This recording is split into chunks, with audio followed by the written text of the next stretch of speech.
টিটাগড় ওয়াগনস और বলতে পারি টিটাগড় রেল সিস্টেমস তারা একটা বিশাল বড় ইনভেস্টমেন্ট করছে আমাদের উত্তরপাড়াতে। তো সেই বিষয় নিয়ে আজকে আলোচনা করে নেবো। চলুন দেরি না করে আজকের এপিসোডটা শুরু করা যাক। আমি রোহিত আপনাকে স্বাগত জানাচ্ছি এমন একটা চ্যানেলে যেখানে আপনারা জানতে পারবেন পশ্চিমবঙ্গের সমস্ত ডেভেলপমেন্ট আপডেটসের খবর সবচেয়ে প্রথমেই। টিটাগড় রেল সিস্টেমস যারা একটা কলকাতা বেসড কোম্পানি, তারা কিন্তু বিভিন্ন জিনিস বিভিন্ন ভার্টিক্যালসে এখন ম্যানুফ্যাকচার করতে আরম্ভ করেছে। যেমনটা তাদের আগে ছিল ওয়াগনস ম্যানুফ্যাকচার করতো, মানে মালগাড়ি।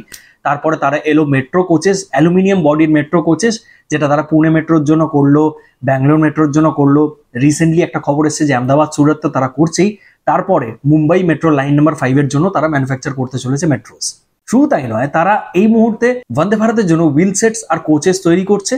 হুইল সেটস তারা জয়েন্ট ভেঞ্চারে করছে উইথ রামকৃষ্ণ ফোর্জিংস, এবং যে কোচেস গুলো সেগুলো তারা করছে হচ্ছে ভেলের সঙ্গে। তো যে ফোর্স হুইলস গুলো রয়েছে সেগুলি তো তারা তৈরি করছে অন্য স্টেটে প্লান্ট খুলে, বাট তারা বন্দে ভারত কোচেস আমাদের পশ্চিমবঙ্গে যে কলকাতার কাছে তাদের উত্তরপাড়ায় প্লান্ট রয়েছে সেইখান থেকেই রোল আউট করছে। তো সেইখানে তাদের এক্সিস্টিং ফ্যাসিলিটি হচ্ছে অ্যারাউন্ড 34 একর্সে, যেটা হিন্দ মোটরসে যে পুরনো গাড়ির ফ্যাক্টরিটা ছিল সেই ফ্যাক্টরির জমি নিয়েই করছে তারা। বাট অ্যাডিশনালি সেখানে আরো জমি পড়েছিল, এবং সেইখান থেকে রিসেন্টলি নিউজ এসছে যে 12ই জুলাই তারা একটা এগ্রিমেন্ট সাইন করেছে with the governor of West Bengal for leasing out another 40 acres from that land 99 years এর জন্য। কারণ হিন্দ মোটরসের যে জমিটা সেইটা আমরা অনেক দিন ধরেই দেখছিলাম যে পড়ে রয়েছে। সেখান থেকে আগে অ্যাম্বাসেডর গাড়ি ম্যানুফ্যাকচার করা হতো, বাট এখন সেইখান থেকে মেট্রো কোচেস ম্যানুফ্যাকচার করা হবে।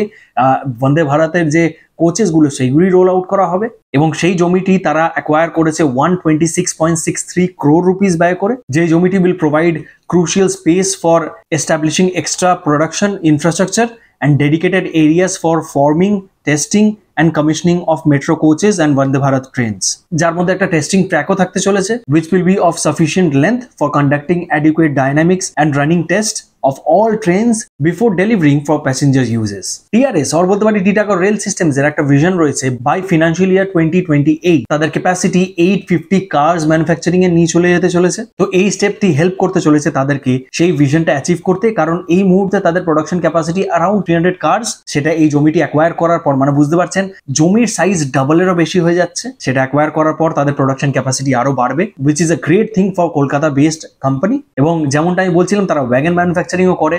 তাদের টিটাগড়ে যে প্লান্টগুলো রয়েছে সেইখান থেকে এইখান থেকে তারা বন্দে ভারতের কোচেস মেট্রো কোচেস সেইগুলি রোল আউট করছে। এবং শুধু তাই নয়, তারা ইন্ডিয়ান ডিফেন্সের জন্য এবং আরো অন্যান্য প্রাইভেট কোম্পানিজদের জন্য শিপ বিল্ডিংও করছে। সেটাও তাদের টিটাগড় প্লান্ট থেকেই হচ্ছে আপাতত। বাট তারা ফলতার কাছাকাছি একটা বড় জমি নিয়েছে, সেখান থেকে তারা বিগ শিপ বিল্ডিং এবং রিপেয়ার করা আরম্ভ করবে। তো আপনাদের এই খবরটি জেনে কেমন লাগলো অবশ্যই কমেন্ট করে জানাবেন কমেন্ট বক্সে। আমি চেষ্টা করছি খুব শীঘ্রই তাদের প্লান্টে গিয়ে ভিজিট করা এবং দেখানোর আপনাদেরকে যে সেই প্লান্টের ভেতরে কি কি হচ্ছে। যদি ভিডিওটি ভালো লেগে থাকে অবশ্যই লাইক, শেয়ার এন্ড সাবস্ক্রাইব করে যাবেন চ্যানেলটিকে। দেখা হচ্ছে আপনাদের সঙ্গে পরের এরকম একটা দুর্দান্ত ভিডিও। ততক্ষণ কি ভালো থাকুন, সুস্থ থাকুন এবং দেখতে থাকুন আপনার প্রিয় channel West Bengal with Rohit. Tata, দেখা হচ্ছে।